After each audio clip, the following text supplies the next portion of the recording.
Hi hello ನಮಸ್ತೆ ಎಲ್ಲರಿಗೂ. ನಾನು ರಾಗಿ ದೋಸೆ ಮಾಡೋಣ ಅಂದ್ಕೊತಿದ್ದೀನಿ. ಅದಕ್ಕೆ ನಾನು ಡೈರೆಕ್ಟಾಗಿ ರಾಗಿ ತೊಗೊಂಡಿದ್ದೀನಿ. ರಾಗಿ ಹಿಟ್ಟು ತೊಗೊಂಡಿಲ್ಲ. 1 ಗ್ಲಾಸ್ ರಾಗಿನ, ಒಂದು ಅರ್ಧ ಗ್ಲಾಸ್ ಅಕ್ಕಿನ, ಒಂದು ಅರ್ಧ ಗ್ಲಾಸಷ್ಟು ಉದ್ದಿನ ಬೇಳೆನ ಹಾಕ್ತಾ ಇದ್ದೀನಿ, ಒಂದು ಅರ್ಧ ಸ್ಪೂನಷ್ಟು ಮೆಂತೆನ ಹಾಕ್ತಿದ್ದೀನಿ, ಮತ್ತು ಒಂದು ಸ್ಪೂನಷ್ಟು ಕಡಲೆಬೇಳೆ ಹಾಕ್ತಿದ್ದೀನಿ. ಕಡಲೆಬೇಳೆ ಮತ್ತು ಮೆಂತೆ ನಿಮಗೆ ತುಂಬ ಟೇಸ್ಟ್ ಕೊಡುತ್ತೆ, ದೋಸೆನ ತುಂಬ ಚೆನ್ನಾಗಿರುತ್ತೆ. ಇದನ್ನು ಚೆನ್ನಾಗಿ ಒಂದು 2-3 ಸಲ ಚೆನ್ನಾಗಿ ವಾಶ್ ಮಾಡಿದೆ, ಯಾಕೆಂದರೆ ಆ ರಾಗಿಯಲ್ಲಿ ಒಟ್ಟಿರುತ್ತೆ, ಅದೆಲ್ಲ ಚೆನ್ನಾಗಿ ಹೋಗಲಿ ಅಂತಬಿಟ್ಟು ಚೆನ್ನಾಗಿ ವಾಶ್ ಮಾಡಿಬಿಟ್ಟು ಆಮೇಲೆ ವಾಟರ್ ಚೆನ್ನಾಗಿ ಸೋಕ್ ಮಾಡಿಟ್ಟು ಒಂದು 4 to 5 hours ಚೆನ್ನಾಗಿ ಸೋಕ್ ಮಾಡಿದೆ.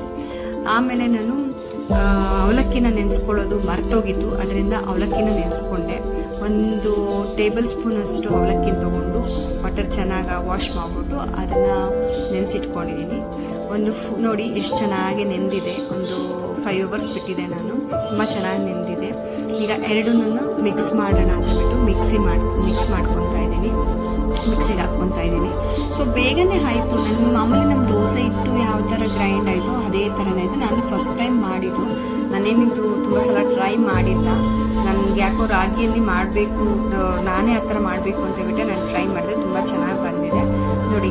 ಅದಕ್ಕೆ ಒಂದು ಚೆನ್ನಾಗಿ ಗ್ರೈಂಡ್ ಆಗಿದೆ. ಇದನ್ನು ಎಷ್ಟು ಬೇಕೋ ಅಷ್ಟು ವಾಟರ್ ಹಾಕ್ಕೊಂಡೆ. ನನಗೆ ಅಂದರೆ ರಾಗಿ ಇವಾಗ ನಾವು ದೋಸೆಗೆ ಹಾಕೋದಕ್ಕೆ ಎಷ್ಟು ಹದ ಬೇಕೋ ಅಷ್ಟು ವಾಟರ್ ಹಾಕ್ಕೊಂಡ್ಬಿಟ್ಟು ಅದರಲ್ಲಿ ಸಾಲ್ಟ್ ಹಾಕ್ಬಿಟ್ಟು ಟೇಸ್ಟಿಗೆ ತಕ್ಕಂತೆ ನಾನು ಉಪ್ಪು ಹಾಕ್ಕೊಂಡ್ಬಿಟ್ಟು ಓವರ್ ನೈಟ್ನ ಅದನ್ನು ಸೋಕ್ ಮಾಡೋಕ್ಕೆ ಬಿಟ್ಟೆ.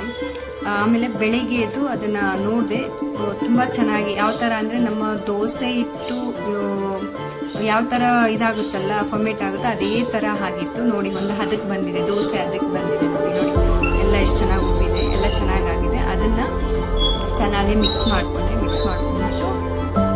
ಇದು ಮಾಡಿದೆ. ಬಟ್ ಇದು ರಾಗಿ ದೋಸೆ ತುಂಬ ಚೆನ್ನಾಗಿದೆ. ನಾನು ಫಸ್ಟ್ ಟೈಮ್ ಮಾಡಿದ್ರು ಕೂಡ ಇದು ಏಜ್ ಆದವರು ಮತ್ತು ಡಯಾಬಿಟೀಸ್ ಇರೋರು, ಹೈಪರ್ ಟೆನ್ಷನ್ ಇರೋರು, ಮಕ್ಕಳಿಗೆ ಎಲ್ಲರಿಗೂ ತಿನ್ನಿಸ್ಬೋದು.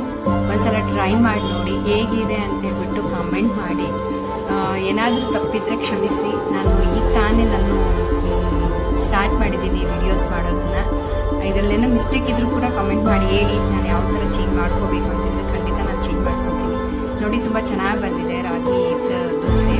ಇದನ್ನು ನಾವು ಚಟ್ನಿ ಎಲ್ಲ ಟೈಪ್